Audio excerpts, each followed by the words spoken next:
First one of the day. That's fucking soft. Very.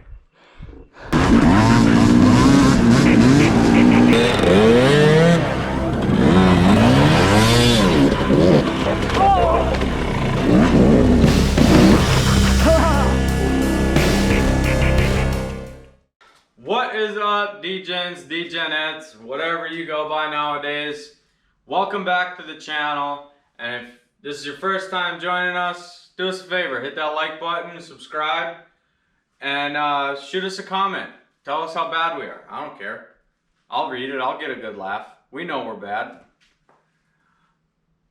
Anyway, we're back with another editor's cut of 5 Miles of Hell. We got me and Brendan in the crux, and we got what we should have done to prepare for this trip, because we didn't do enough. We didn't do nearly enough.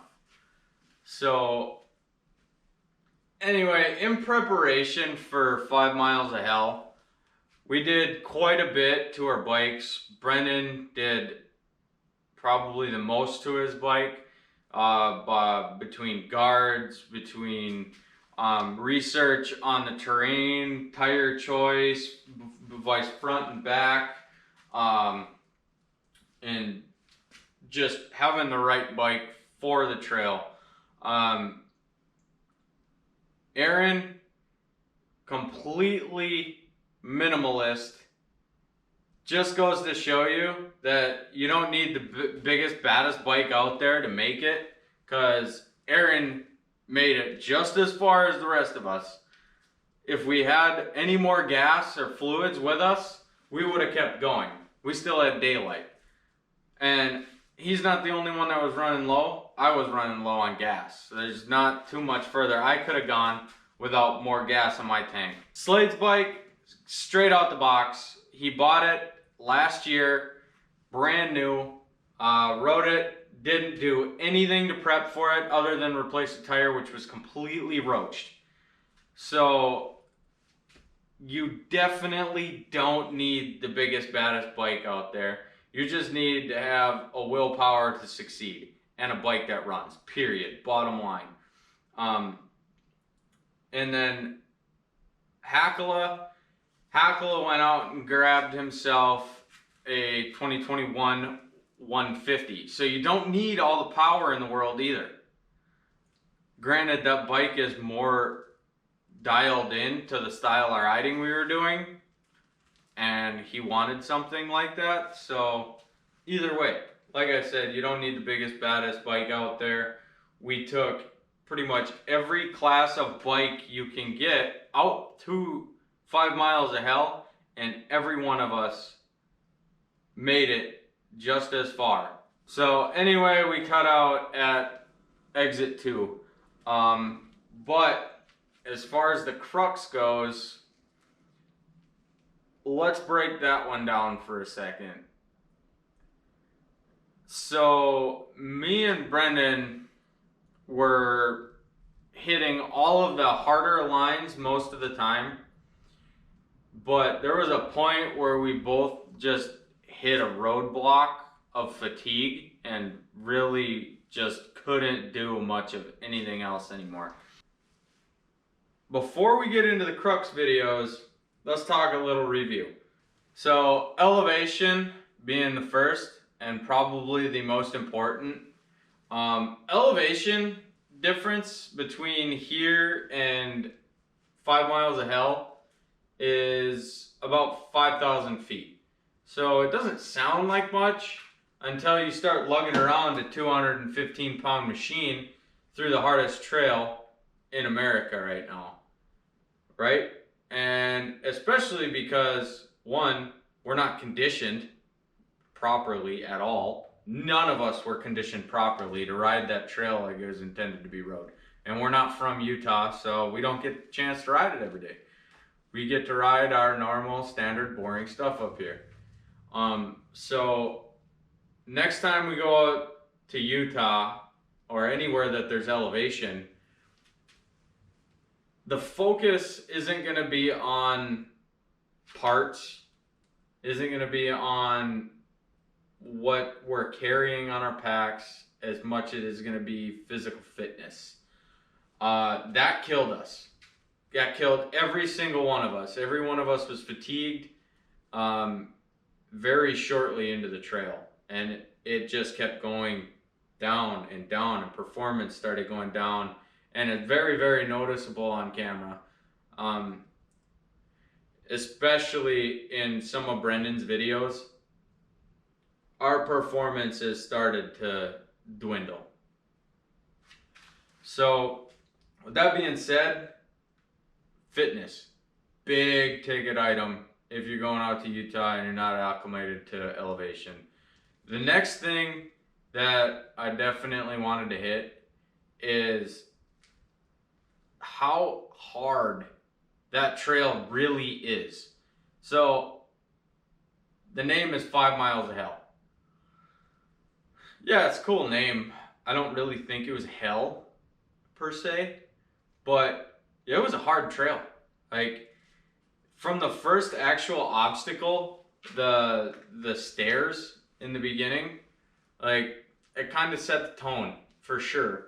And after that, it was pretty much just an onslaught of difficult obstacles, and there was very little rest in between.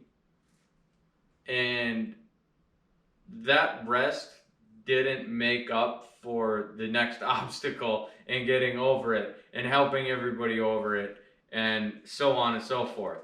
So, I mean, definitely the hardest thing any of us have encountered on a dirt bike, for sure. The crux themselves, line choice, huge. Your run up, huge. We've discovered the hard way. And just definitely being all there mentally, for sure, was a factor. So let's get into it. If they're in your way, just hit them. That's the plan. Perfect.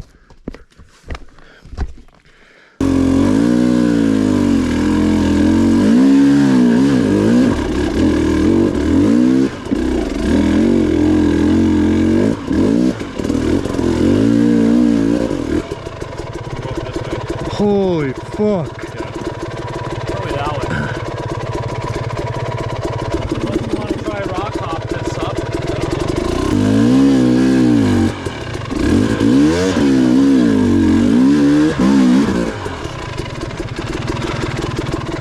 I don't think that's fucking hand. No, I don't think it's doable.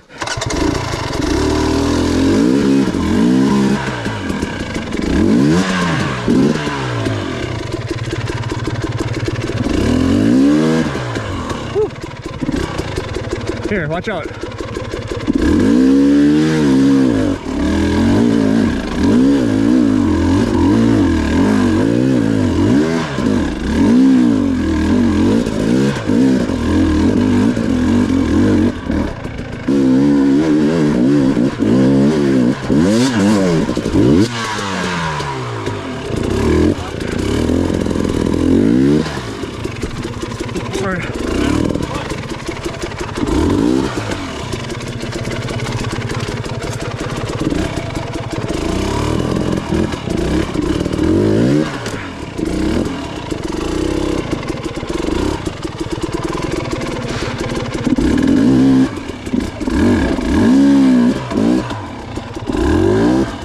Grab my front.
Ah!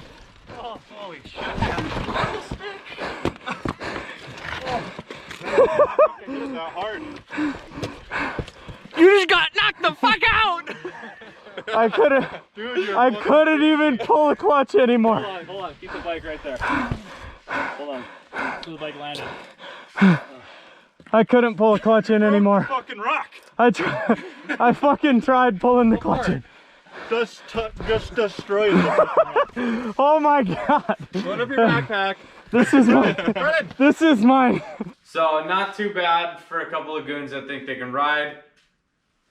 Definitely got some stuff to work out for next year. A lot of technique, personal conditioning, you know, so on and so forth. But that's gonna wrap up today's video, and we'll see you next time. Peace.